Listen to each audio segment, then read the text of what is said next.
Hi, I'm here with Robert Murphy with Alaska X. Robert, welcome. Robert, for those who might not know about Alaska X, what is your organization?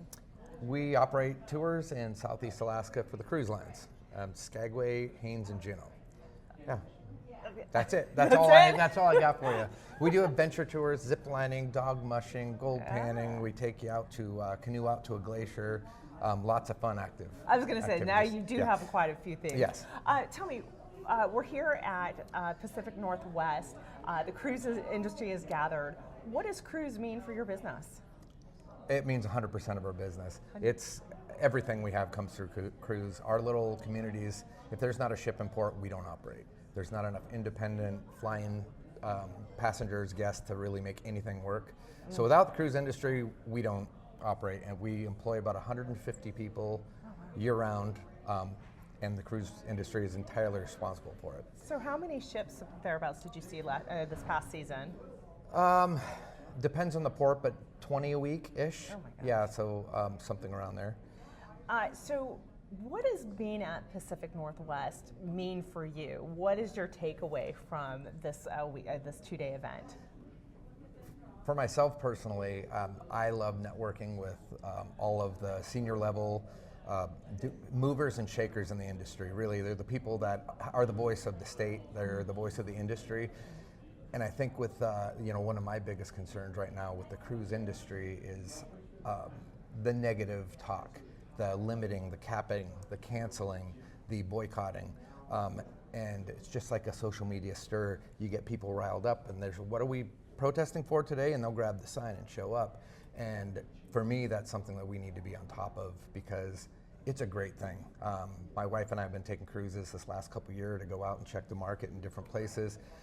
Alaska is the top of the list. Our ports are great, our excursion operators are great, it's clean, it's pure, it's beautiful, and when the ships leave port, we all get our community back every evening. So I love it. That is fantastic but news. Finding a way to sell that, finding a way to change that, the attitude of the people who are anti-cruise, I think that's really where a big focus needs to be. I'm not hearing as much of it now. We all realize that that's going on, but that's a huge concern, because that ball starts rolling and it builds up, and next thing you know, you've got a ballot initiative that says, I want to cap, I want to cancel, I want to limit. And that, for an operator like me, that's all of our business. Right. It's a big, It's a big deal. It's a big deal. Yeah. What's the alternative? I mean, it's hard to restart a business and. The tough thing is you can wait for 5 years and then say, I told you so, but we don't want to do that. Right. We need to convey how healthy the industry is, how much it impacts people, and money doesn't really make sense to people that are working in a coffee shop that don't think that their money comes from the cruise industry. We know it trickle down, it does. We know that the guests they're serving are coming in off that ship, or people that they're serving work for a company that is servicing that ship, but they don't get that.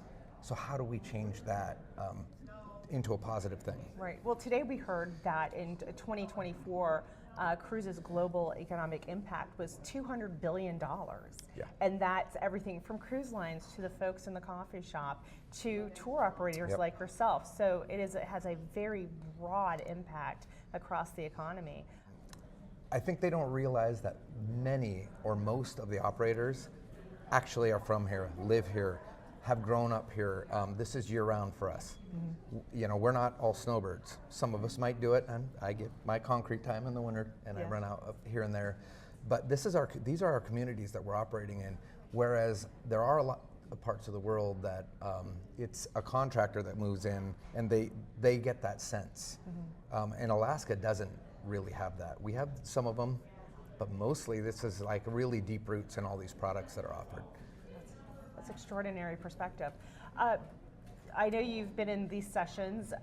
What's something that you heard today from either the panelist or a keynote speaker that really resonated with you, that you can say, I didn't think of that, or it's something that you can take home to your business and your colleagues? There were a few things. I was particularly impressed with the software that they're developing for that they've developed. It looks like a really nice product for the ports. and it's about time. I've got another company called Cruise Code, and we built software for short excursion operators and for cruise lines so that we symbiotically manage all of the inventory. Cruise allocations, book direct allocations, and it's one source of truth. Right down from ticketing to HR to invoicing to delivery to the guest. That's what they were doing. And if you look at something that is problematic as a tide getting in and out, they're running the numbers, they're running it on the old style sheets, and you can be very good at it, and we have been, but we also know the mistakes. We know when there's a grounding because, oh, we thought we could go out at 3 o'clock, but you shouldn't have gone out till 3:20. And so I thought that was great. And I really love to see the reports and the numbers and the economic impact. I do feel a little bit like we're preaching to the choir here. Right. That message needs to be conveyed more successfully on a statewide level.